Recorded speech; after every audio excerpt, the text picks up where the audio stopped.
இளையவளின் இடையொரு நூலகம்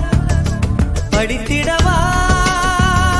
பணிவிடும் இரவுகள் ஆயிரம் இடைவெளி எதற்கு சொல் நமக்கு உன்னாடம் ஒரு முறை விடுமுறை எடுத்தால் என்ன என்னை தீண்டக்கூடாதென வானோடு சொல்லாது வங்கக்கடல்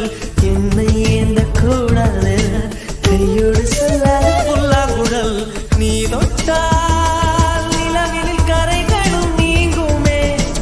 விழிகளில் வழிந்திடும் அழகு நீர்வீழ்ச்சியே